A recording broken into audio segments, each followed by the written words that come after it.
अस्सलाम वालेकुम स्टूडेंट्स। हम 9 क्लास केमिस्ट्री का चैप्टर 1 फंडामेंटल ऑफ केमिस्ट्री को डिस्कस कर रहे थे, जिसमें आज हम इसका सबसे लास्ट टॉपिक को डिस्कस करेंगे और अपने इस चैप्टर को यहीं पर एंड करेंगे। ठीक है, तो लास्ट टॉपिक इसका है केमिकल कैलकुलेशंस। ठीक है, कि केमिकल कैलकुलेशंस में हम किस चीज़ को कैलकुलेट करते हैं। सो बेसिकली केमिकल कैलकुलेशंस के अंदर हम नंबर ऑफ़ मोल्स या नंबर ऑफ़ पार्टिकल्स को कैलकुलेट करते हैं और ये कैलकुलेशन बेस करती है मोल पर। ठीक है, और इससे पिछली वीडियो में मैं आपको काफ़ी डिटेल के अंदर मोल क्या होता है, किस तरीके से कैलकुलेट करते हैं, ये सारी चीज़ें मैं आपको इससे पिछली वीडियो के अंदर बता चुकी हूँ। इसका लिंक मैं डिस्क्रिप्शन बॉक्स में दे दूँगी। तो फर्स्ट नंबर पे हमारा आता है मोल मास कैलकुलेशन। ठीक है, मोल मास कैलकुलेशन से आपको क्या पता चल रहा है कि आप एक फॉर्मूला यूज़ करेंगे, इसके थ्रू आप मोल भी कैलकुलेट कर सकेंगे, यानी नंबर ऑफ मोल्स भी कैलकुलेट कर सकेंगे और किसी सब्सटेंस का मास भी कैलकुलेट कर सकेंगे। ठीक है, तो इसको हम कहेंगे कि मोल मास कैलकुलेशन।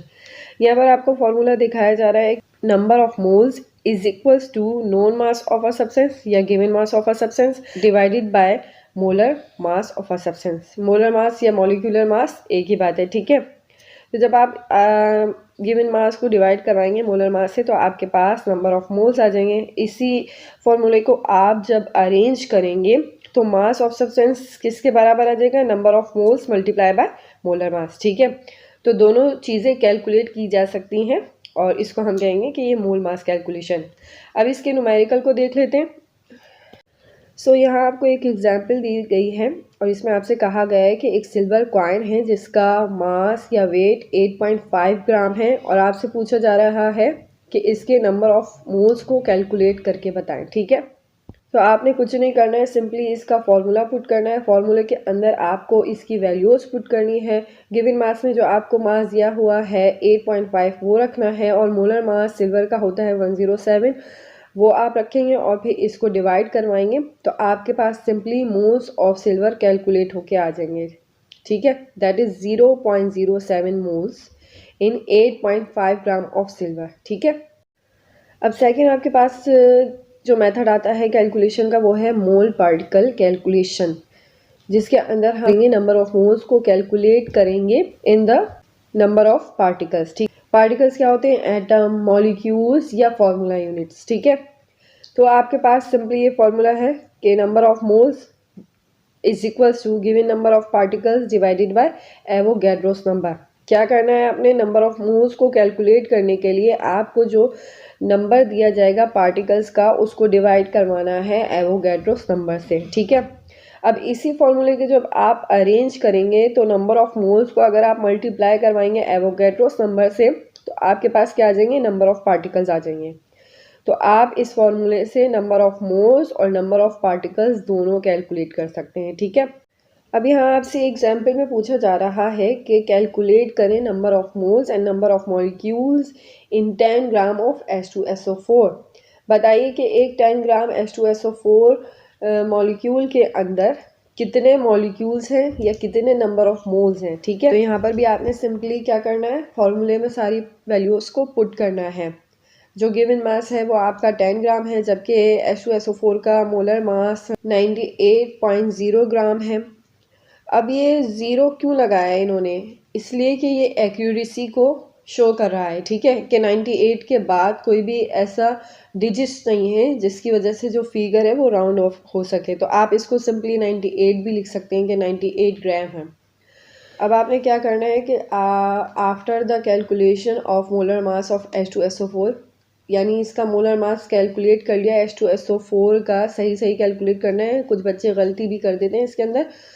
तो आपको मोलर मास मिल जाएगा, गिवन मास आपको मिल जाएगा, इसके एवोगैड्रोस नंबर आपको पता है। ठीक है, तो आप पहले नंबर ऑफ मोल्स को कैलकुलेट कर देंगे, गिवन मास को डिवाइड करवाएंगे मोलर मास से, तो आपके पास 10 डिवाइडेड बाय 98 के बाद नंबर ऑफ मोल्स आ जाएंगे 0.10 मोल। ठीक है, इसके बाद आपने क्या करना है, नंबर ऑफ मॉलिक्यूल्स यानी नंबर ऑफ पार्टिकल्स को कैलकुलेट करना है, जिसका फॉर्मूला होता है number of moles multiply by Avogadro's number. तो आपने सिंपली जो नंबर ऑफ मोल्स कैलकुलेट किए उससे आपने क्या करना है, मल्टीप्लाई करवाना है एवोगैड्रोस नंबर को, और उसकी वैल्यू आपको पता है कि क्या होती है 6.02 एक्सपोनेंट 23। जब आपने नंबर ऑफ मोल्स को इससे मल्टीप्लाई करवाया तो आपके पास आंसर आ जाता है, यानी नंबर ऑफ पार्टिकल्स या नंबर ऑफ मॉलिक्यूल्स आ जाते हैं, दैट इज़ 0.602 एक्सपोनेंट 23। चूँकि ये ज़ीरो जो है वो सिग्निफिकेंट फिगर नहीं था, इसलिए हम पॉइंट को कहाँ लगा देंगे, 6 के बाद लगा देंगे, यानी हमने एक जो पॉइंट था वो हमने निकाल दिया और इसको लेकर आ गए, तो फिर हमारा ये आंसर क्या बन जाएगा 6.02 एक्सपोनेंट 22 मॉलिक्यूल्स ऑफ H2SO4 इन 10 ग्राम। ठीक है, तो यहाँ पर आपका न्यूमेरिकली कंप्लीट हो जाता है। नाउ द नेक्स्ट इस मोल वॉल्यूम कैलकुलेशन। इसके अंदर क्या होता है कि मोल क्वांटिटीज़ को हम एक्सप्रेस कर देते हैं वॉल्यूम के अंदर। एवोगैड्रो ने हमें बताया कि अगर कोई भी गैस है और उसका 1 मोल है, यानी किसी भी गैस का 1 मोल ऑक्यूपाइज करता है स्टैंडर्ड टेम्परेचर एंड प्रेशर की कंडीशन पे 22.4 डेसीमीटर क्यूब। ठीक है, यानी 1 मोल ऑक्यूपाई करेगा 22.4 डेसीमीटर क्यूब वॉल्यूम। ठीक है, स्टैंडर्ड टेम्परेचर एंड प्रेशर की कंडीशन पे यहाँ पर आपका जो स्टैंडर्ड टेम्परेचर है वो 0 सेंटीग्रेड है और स्टैंडर्ड प्रेशर जो है वो यहाँ पर आपका 1 atm है। ठीक है, ना अब इस चैप्टर का सबसे लास्ट न्यूमेरिकल, इसमें आपसे पूछा जा रहा है कि अगर हम कार्बन मोनोऑक्साइड के 0.450 मोल्स हैं हमारे पास, उसको जब हम एक्सेस ऑक्सीजन के साथ रिएक्ट करेंगे तो कितना वॉल्यूम प्रोड्यूस होगा कार्बन डाइऑक्साइड का। ठीक है, तो फर्स्ट स्टेप में आपने क्या करना है कि आप एक इक्वेशन को राइट करेंगे कि 2 moles of carbon monoxide react कर रहे हैं एक्सेस ऑक्सीजन के साथ और किस में कन्वर्ट हो रहे हैं, क्या प्रोडक्ट दे रहे हैं, 2 मोल्स ऑफ कार्बन डाइऑक्साइड।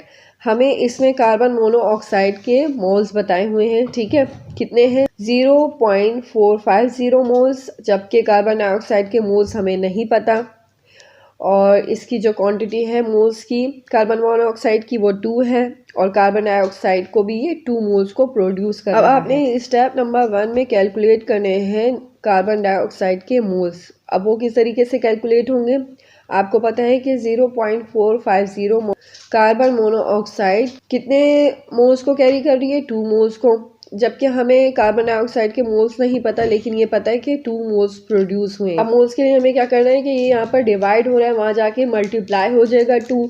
जब इसको हम मल्टीप्लाई करेंगे 2 से और डिवाइड कर देंगे 2 से तो ये कट जाएगा और आपके पास मोल्स आ जाएंगे कार्बन डाइऑक्साइड के 0.450 मोल्स। ठीक है, अब आपको पता है कि स्टैंडर्ड टेम्परेचर एंड प्रेशर की कंडीशन पे कोई भी गैस का 1 मोल कितना वॉल्यूम ऑक्यूपाई करता है 22.4 डेसीमीटर क्यूब। इसका वॉल्यूम हमें मालूम करना है लीटर में, मोल्स आपने कैलकुलेट कर लिए, वॉल्यूम का वैल्यू आपको पता है, तो आप सिंपली इसको 0.45 को मल्टीप्लाई करेंगे 22.4 से, तो आपके पास इसका वॉल्यूम आ जाएगा, that is 10.08 litres of carbon dioxide.